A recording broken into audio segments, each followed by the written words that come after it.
Bienvenue dans une histoire incroyable qui va vous inspirer et améliorer votre français en même temps. Aujourd'hui, nous allons découvrir la vie d'Albert Einstein, un homme qui a changé le monde avec ses idées et son courage. Pendant votre lecture, faites attention aux nouvelles phrases et au vocabulaire.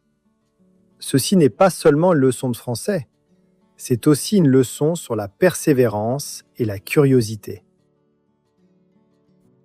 Alors, prenez un cahier, soyez attentifs et commençons ce voyage ensemble pour améliorer votre compréhension, enrichir votre vocabulaire et trouver de l'inspiration dans la vie d'un génie. Les premières années. Albert Einstein est né le 14 mars 1879 dans une petite ville appelée Ulm en Allemagne. Ses parents, Hermann Einstein et Pauline Koch, étaient des gens ordinaires.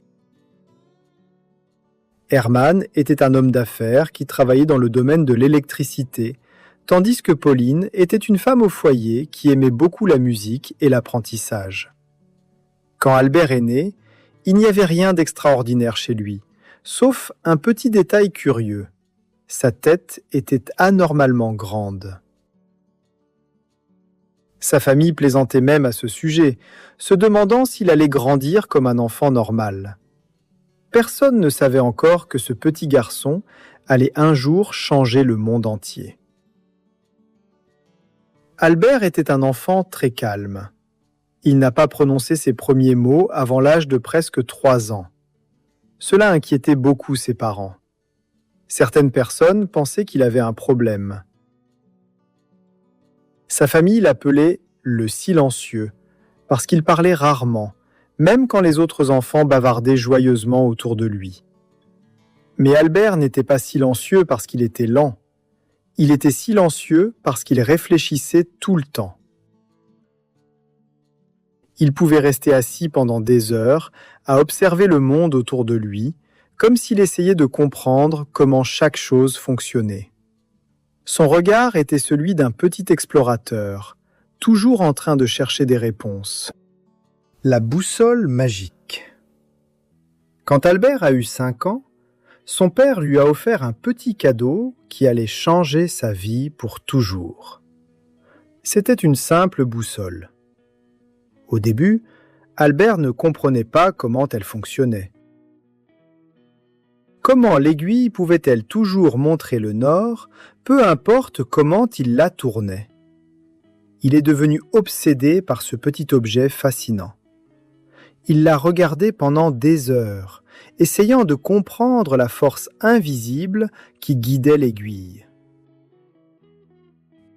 C'était la première fois qu'Albert réalisait qu'il existait des forces invisibles dans le monde, et il voulait toutes les découvrir. Plus tard, il a dit « Cette expérience a laissé une impression profonde et durable sur moi. » Ce moment a été le point de départ de sa passion pour la science. Une simple boussole avait allumé une flamme qui ne s'éteindrait jamais. L'école, un combat quotidien. Quand Albert a commencé l'école, les choses ne se sont pas bien passées. Il n'aimait pas du tout la façon dont ses professeurs enseignaient. À cette époque, les écoles étaient très strictes et les élèves devaient tout mémoriser sans poser de questions. Mais Albert n'était pas intéressé par la simple mémorisation de faits. Il voulait comprendre, poser des questions et trouver des réponses par lui-même. Ses professeurs se mettaient souvent en colère contre lui. Un professeur lui a même dit un jour « Tu es une honte. Tu ne réussiras jamais dans la vie. » Ces mots lui ont fait très mal, mais Albert ne les a pas laissés l'arrêter. Au contraire, ils ont renforcé sa détermination. Albert avait des difficultés dans certaines matières, en particulier les langues.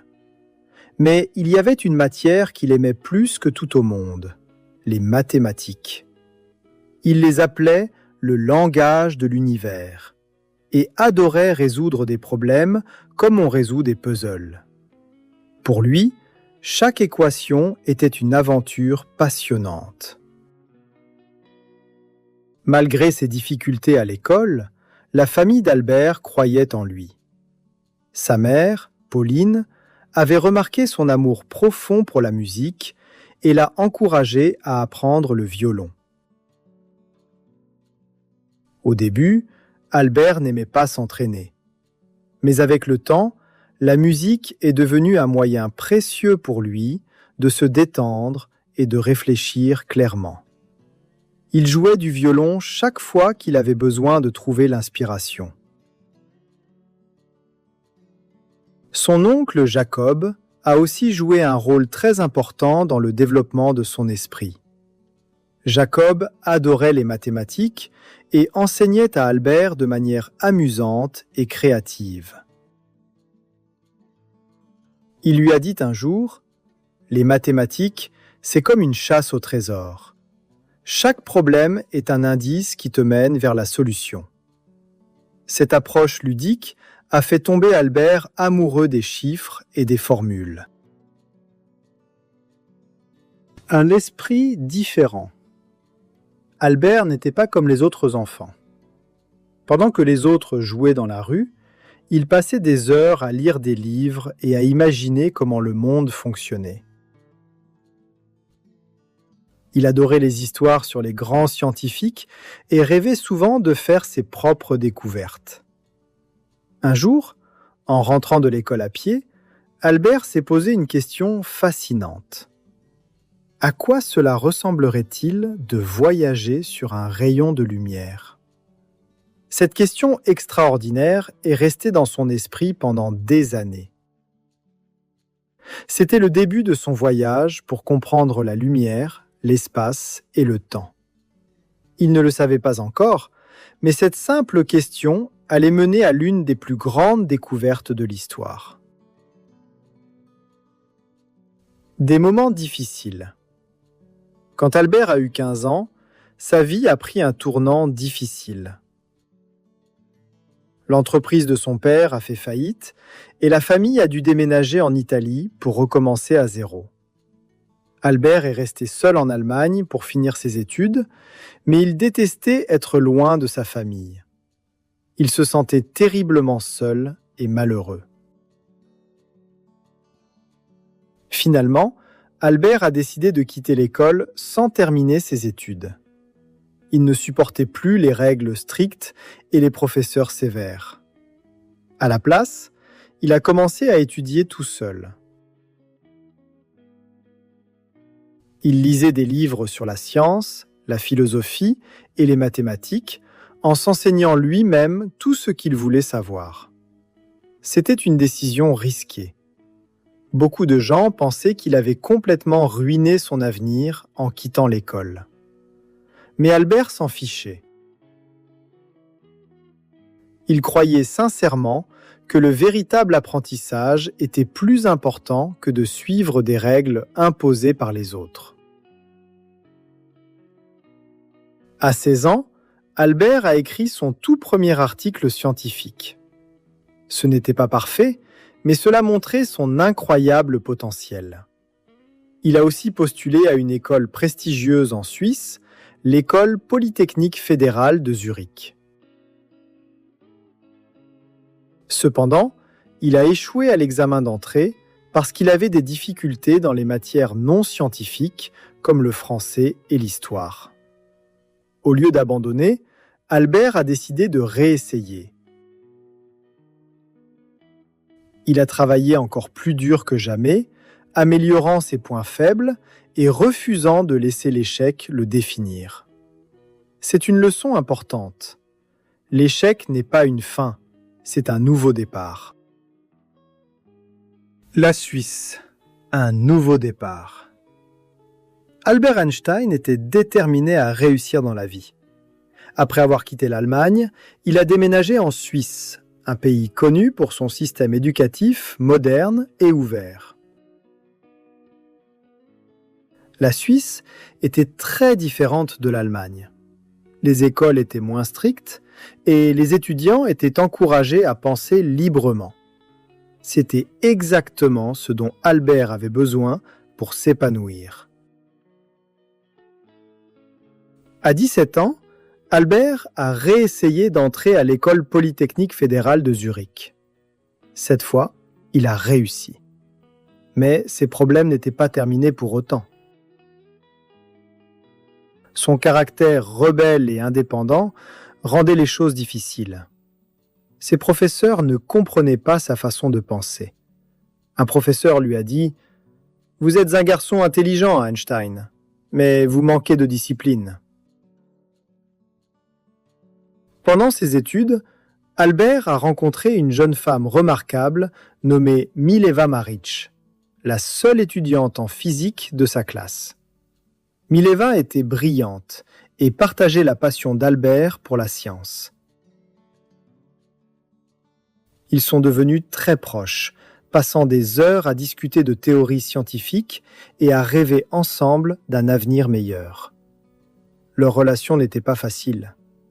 Mileva faisait face à des critiques parce qu'elle était une femme dans le monde de la science, et Albert avait des difficultés financières. Mais ils se soutenaient mutuellement. Albert lui a écrit un jour « Ensemble, nous allons conquérir le monde de la science. » Le bureau des brevets. En 1900, à l'âge de 21 ans, Albert a obtenu son diplôme en physique. Il était enthousiaste à l'idée de commencer sa carrière de scientifique. Mais la vie avait d'autres plans. Albert ne trouvait pas de travail. Il a postulé dans plusieurs universités, espérant devenir professeur ou chercheur. Mais il a été rejeté à chaque fois.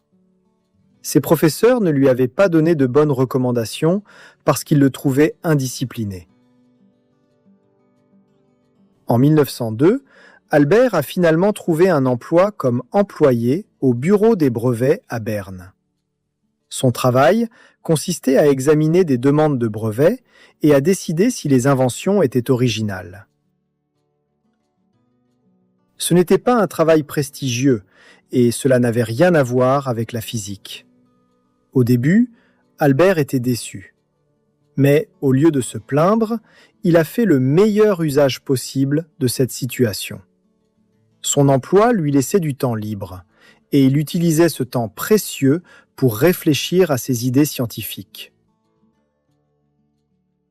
Albert appelait le bureau des brevets son laboratoire de pensée. Pendant qu'il examinait des brevets, il griffonnait secrètement ses réflexions sur la nature de la lumière, du temps et de l'espace. L'année miraculeuse. En 1903, Albert a épousé Mileva. Le couple a eu une vie modeste et bientôt leur premier fils, Hans Albert, est né. Malgré les difficultés financières constantes, Albert a continué à travailler sur ses théories avec acharnement. Il disait « Je préfère lutter pour ma passion que vivre confortablement sans aucun but. » En 1905, à l'âge de 26 ans, Albert a publié une série d'articles révolutionnaires qui allaient changer le monde pour toujours. Les scientifiques appellent cette année l'annus mirabilis d'Einstein, c'est-à-dire l'année miraculeuse. Premièrement, l'effet photoélectrique. Albert a expliqué comment la lumière se comporte comme de minuscules particules appelées photons. Cette découverte lui vaudra plus tard le prix Nobel de physique. Deuxièmement, le mouvement brownien. Il a prouvé l'existence des atomes, ce qui était une avancée absolument révolutionnaire à cette époque. Troisièmement, la théorie de la relativité restreinte. C'était son œuvre la plus célèbre. Il a introduit l'idée que le temps et l'espace sont relatifs et non absolus. De cette théorie est née la fameuse équation E égale mc au carré, qui montre que l'énergie et la matière sont interchangeables.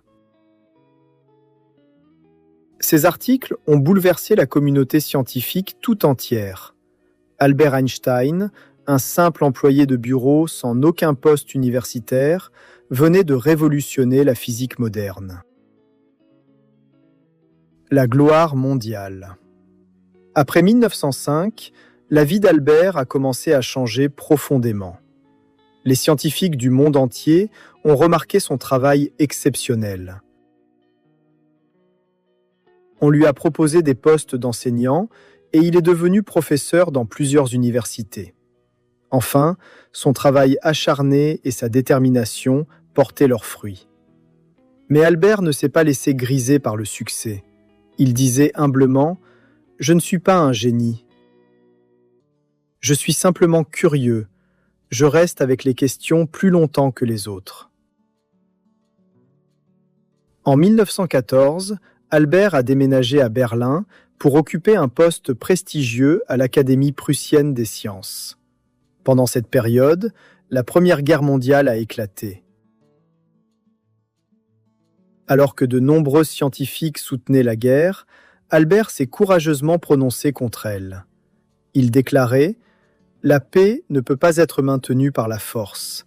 Elle ne peut être atteinte que par la compréhension. » En 1919, des scientifiques britanniques ont confirmé sa théorie de la relativité générale. La gravité pouvait effectivement courber la lumière. Cette nouvelle s'est répandue comme une traînée de poudre dans le monde entier. Albert Einstein est devenu une icône mondiale du jour au lendemain. L'exil et les dernières années. Dans les années 1920, Albert a voyagé partout dans le monde, donnant des conférences et rencontrant d'autres scientifiques. Il utilisait sa célébrité pour défendre la paix et soutenir les droits des minorités et des réfugiés, devenant une voix pour ceux qui n'en avaient pas. Mais en 1933, la montée du régime nazi en Allemagne a forcé Albert à fuir son pays. En tant que scientifique juif, il était en très grand danger. Les nazis ont brûlé ses livres et qualifié ses théories de « science juive ». Albert a déménagé à Princeton, dans le New Jersey, aux États-Unis. Il était profondément attristé par ce qui se passait en Allemagne, mais il restait malgré tout optimiste. Il disait « Au cœur de la difficulté se trouve l'opportunité ». Albert est devenu citoyen américain en 1940. Pendant la Seconde Guerre mondiale, sa célèbre équation E égale mc au carré a posé les bases du développement de l'énergie nucléaire. Albert a été profondément troublé quand il a appris les bombardements d'Hiroshima et de Nagasaki en 1945. Il a passé le reste de sa vie à plaider pour le désarmement nucléaire. Il a déclaré « L'humanité a inventé la bombe atomique, mais aucune souris ne construirait jamais un piège à souris. » Même en étant l'une des personnes les plus célèbres au monde, Albert vivait de manière simple et humble. Il refusait de posséder une voiture, ne portait pas de chaussettes et passait du temps à faire de la voile, bien qu'il ne sache pas nager. Sa curiosité ne s'est jamais éteinte. Il continuait à poser des questions sur l'univers, des trous noirs à la possibilité du voyage dans le temps. Il croyait fermement qu'il y avait toujours quelque chose de nouveau à apprendre. Le 18 avril 1955, Albert Einstein s'est éteint à l'âge de 76 ans. Ses derniers mots, prononcés en allemand, n'ont jamais été enregistrés, car l'infirmière à ses côtés ne comprenait pas cette langue. Les leçons d'une vie extraordinaire. L'histoire d'Albert Einstein nous enseigne des leçons précieuses que chacun de nous peut appliquer dans sa propre vie. Premièrement, les épreuves façonnent la grandeur. Albert a affronté le rejet, les moqueries et la guerre, mais il n'a jamais abandonné ses rêves. Chaque obstacle est devenu une force. Deuxièmement, la curiosité est le moteur du progrès. Il nous a appris à tout questionner et à chercher des réponses, même quand elles semblent impossibles à trouver. Troisièmement, l'humilité est une véritable force. Malgré sa célébrité immense, Albert est resté simple et accessible, montrant que la vraie grandeur réside dans la simplicité. Aujourd'hui, son nom est synonyme de génie, mais son histoire va bien au-delà de l'intelligence. C'est une histoire de persévérance, de courage et de conviction profonde qu'une seule personne peut changer le monde. La vie d'Albert Einstein est la preuve que la grandeur ne consiste pas à être parfait. Elle consiste à être passionné, persévérant et prêt à défier l'impossible. Ces mots résonnent encore aujourd'hui. N'essayez pas de devenir une personne qui a du succès. Essayez plutôt de devenir une personne qui a de la valeur.